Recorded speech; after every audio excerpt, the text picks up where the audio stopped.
Well, it isn't even October yet, but an infamous Halloween house here in the border city is already preparing, all for a good cause. Stefan Kachmar takes a look.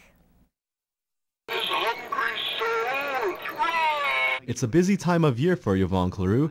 The homeowner is preparing his home in anticipation of the many kids who will check it out.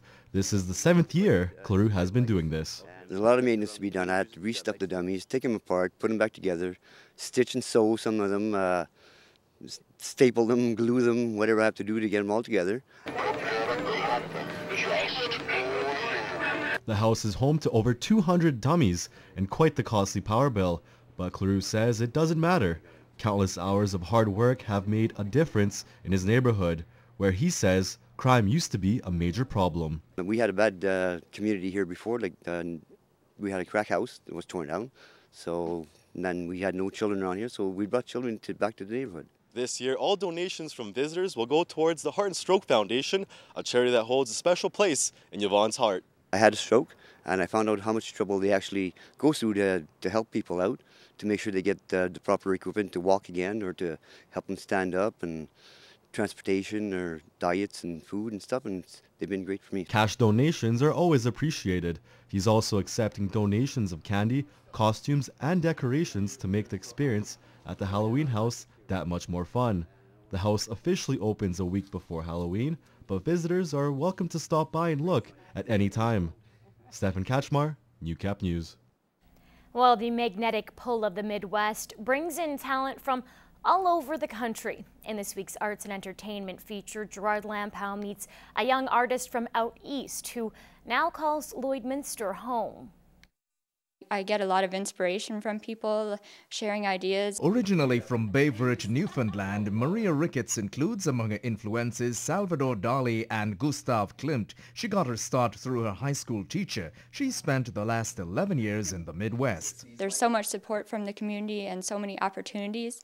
And so many opportunities that I find I'm driven to keep working just to keep up with them. She's been painting some 15 years and her work is presently displayed at the Root restaurant. This boat, moored to a dock, is called a dory and is typical of her roots out east. It's a traditional Newfoundland boat, and it has both ends are pointed and it has a motor, and yeah, so here it's moored to the wharf and there's some actual codfish on the table there. She says her craft is evolving. It's in the spirit of recycling, and I've been adding newspaper collage to my paintings, choosing more still life subject matter that people are nostalgic about, like some retro items. Some of those you can see at the Root. With so much material to explore, this artist is pursuing new directions, choosing not to limit herself. Mainly to move forward, I'm simply going to keep painting and keep expanding my body of work, and at least then you're ready for any opportunity that comes up. She still works her 8 to 4, but one day her passion for acrylics will be her sole occupation. I do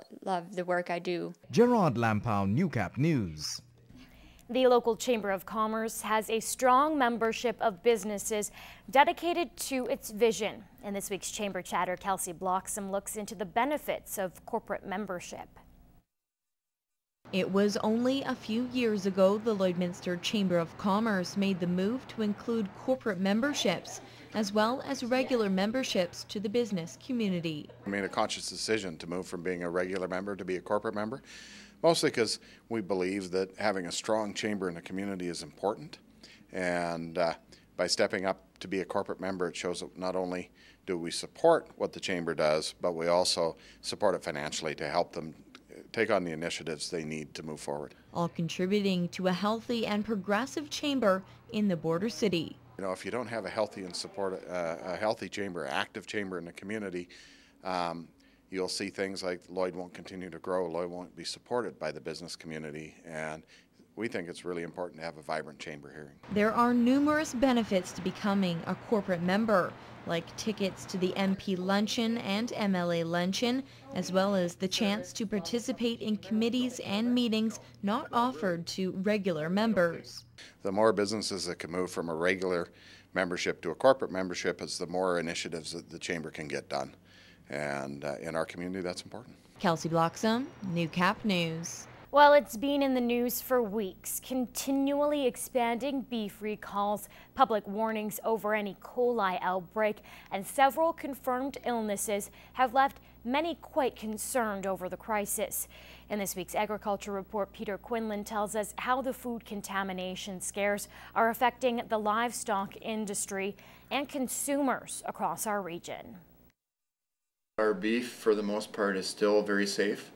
This is the message from the region's marketing specialist in response to the multiple cases of E. coli linked to tainted Alberta beef. Now, is this Alberta beef? Despite recent concerns, Neil Blue is remaining confident the situation is being handled appropriately. Hopefully this situation will be dealt with quickly, and the Canadian Food and Inspection Agency is working on this very hard right now, day to day. Steps have been taken to ensure that the problems that have been identified in the one plant are rectified. Despite the U.S.'s decision to stop buying beef from an Alberta XL plant, Blue says local livestock producers probably will not be affected by the outbreak. Not aware of a problem at this point with relating back to cattle prices, and there could be some backing up of slaughter-ready cattle, as in finished cattle. But I don't think it'll be a long-term problem. That being said, the tainted meat supply found in Edmonton originated from an XL plant in Brooks.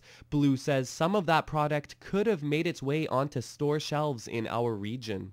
XL plant at Brooks does probably supply its product to this whole area, to certain stores. Generally, stores in Canada are selling a safe product, but consumers should be careful to handle their meat properly. Use good hygiene practices at home, washing hands often, washing hands before preparing a meal, and refrigerating properly, reheating properly after it's refrigerated. Blue says E. coli outbreaks are not uncommon, having occurred multiple times across North America over the past few years, so there is no need to panic, just simply take some extra precautions. No doubt a lot of the beef that's out there in people's refrigerators is quite safe right now and doesn't need to be thrown out. So it's a matter of checking the labels and knowing the time frame within which there could be kind of a problem. Peter Quinlan, Newcap News.